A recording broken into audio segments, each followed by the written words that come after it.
All right, we are going to look into what are called polynomials. So this is your 8-1 lesson.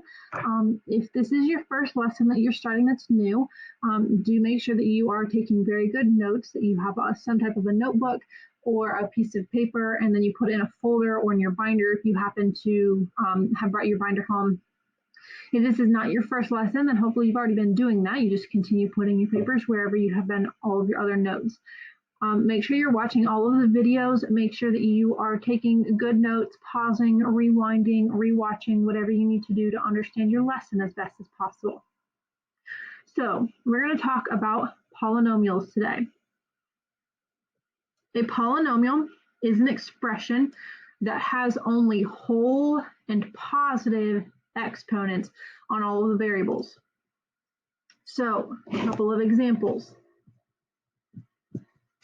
3x is a polynomial because my exponent, there's a 1 right here. It is positive and it is a whole number.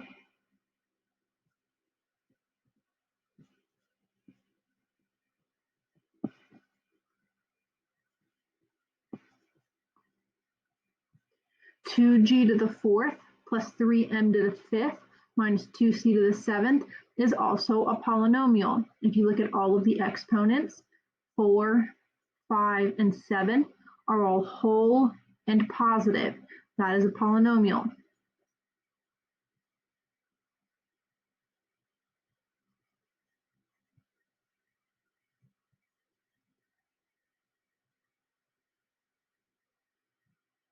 One half x to the 4th minus 3.5 y to the 6th is also a polynomial. We are only focusing on the exponents. 4 and 6 are whole and positive. The fraction and the decimal for your coefficients do not affect it being a polynomial. So some examples that are not polynomials would be x to the negative 3rd. Because of this negative 3, this is not a polynomial. 4m to the 1/2. This is not a polynomial because of the exponent of 1/2. Another example would be something like the square root of y to the 5th.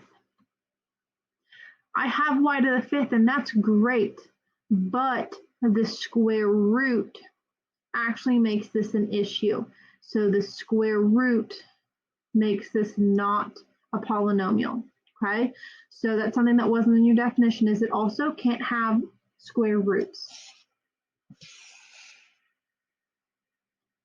Okay, there are a couple of terms you're going to need to know and be able to apply. The first one is what we call a degree.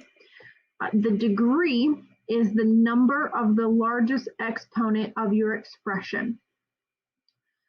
So I like to think of this kind of like if you burns, like when you get sunburnt or you get burned by the oven or the stove or something, you have a 1st degree burn, a 2nd degree burn, a 3rd degree burn. So degrees are just numbers. In our case, the number comes from the largest exponent in your problem.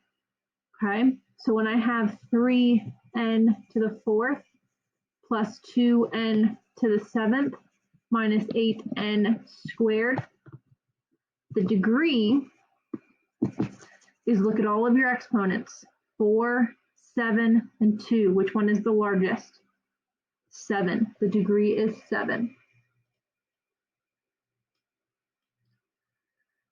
We can also classify polynomials. We can classify them by the number of terms, or we can classify them by the degree, the exponent. So let's talk about the number of terms. If your expression has just one term, we call this a monomial. Monomial. So 2x to the 4th is a monomial because there is just one term. A binomial, think of like a bicycle, a binomial has 2 terms. So I might have something like 3y plus 1, where there are 2 terms, 3y and plus 1. A trinomial has 3 terms, like tricycle has 3. So a trinomial might be 4a squared plus 2b to the 5th minus 8. 4a squared, 2b to the 5th, and minus 8 are your 3 terms. Anything more than 3, we just stick with calling it a polynomial. It doesn't have any special name. Okay, so if you were to have 8g to the 4th plus 2g to the 3rd minus g squared plus 1. This has 4 terms, so it doesn't get any special name. We just say this is a polynomial. Okay. The other way to classify is based on the degree, which we just talked about is the largest exponent. So we call a polynomial linear if the largest exponent is 1. So no matter how many terms there are, if the largest exponent is 1, so 3x plus 4, there's imaginary 1. This is linear. There are 2 terms, so it is a binomial linear polynomial. A quadratic has a largest exponent of 2. So 5m squared is an example of a quadratic. This quadratic has 1 term, so this is a monomial quadratic polynomial. And a cubic has a cube on it, has a largest exponent is a 3. So this could be something like 4x squared minus 2x to the 3rd plus 5y. If I look, I've got a 2, a 3, and a 1. The largest is 3, which makes this one cubic. This also has 3 terms, which means this is a trinomial cubic. Trinomial because of 3 terms, cubic because the largest exponent is 3. Okay, so let's look at some examples. I've got 3m to the 5th plus 2m minus 4. We're going to answer these couple of questions. First, it asks you how many terms are there.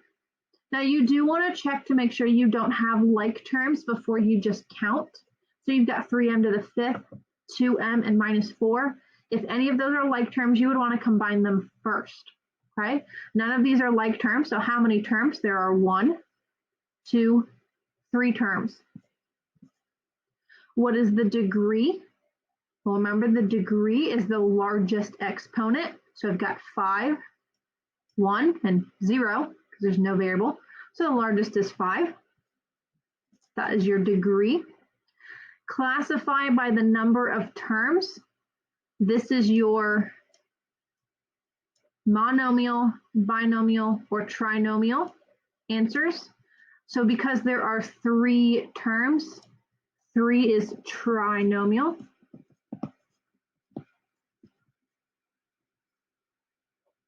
And then classify by degree. So for our degree, if our largest exponent is 1, it's linear. If it's 2, it's quadratic. If it's 3, it's cubic. Our degree, the largest one is 5. That wasn't an option. So we just say none. You can only classify by degree if you have largest exponent is 1, 2, or 3.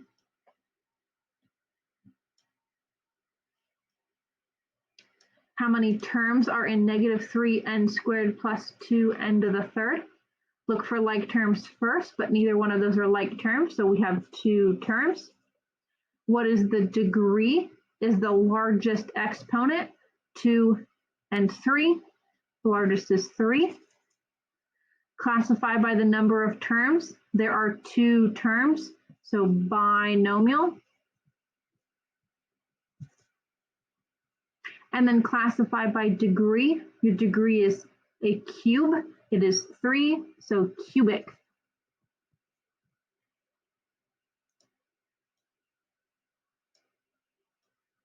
Last thing to learn in this part is standard form. Standard form is writing the expression in order from largest exponent to smallest and combining like terms along the way if you have any. So I've got 6x, 2x squared, 4x, and -5. So you start with the largest exponent, 1, 2, 1, and 0. So the largest is 2x squared. Then you go to the next largest. I've got 1, 1, and 0. So these are like terms that you would combine to give you 10x. Remember, when you combine, you don't change your exponents. And then your next largest, which is no exponents, which is -5. Now you can answer the questions. You couldn't have done that before you got into standard form. How many terms? 3.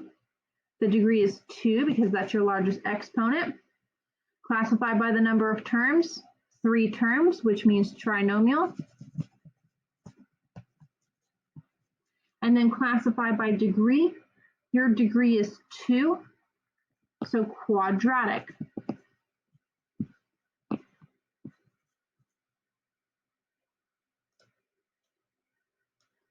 And the last one, we're just going to take this and we're going to write it in standard form. So the last thing we just learned, so largest exponent to smallest. So we have a 5, a 1, a 7, 0, and a 2. So your largest exponent is 7, so -8g to the 7th. Then look for the next largest, 5, 1, 0, 2, which is 5. It is positive because there's not a negative sign in front. So +3g to the 5th. Next largest, 1, 0, 2 would be your 2, so -3g squared. Next largest, we either have 1 or 0, so +2g or +2g to the 1st. And then your +4. Okay, so 1, 2, 3, 4, 5 terms. Our degree is 7. Because it is 5 terms, it doesn't have a special name. It's just a polynomial. And because your degree is 7, there's not a special name for you classifying by degree.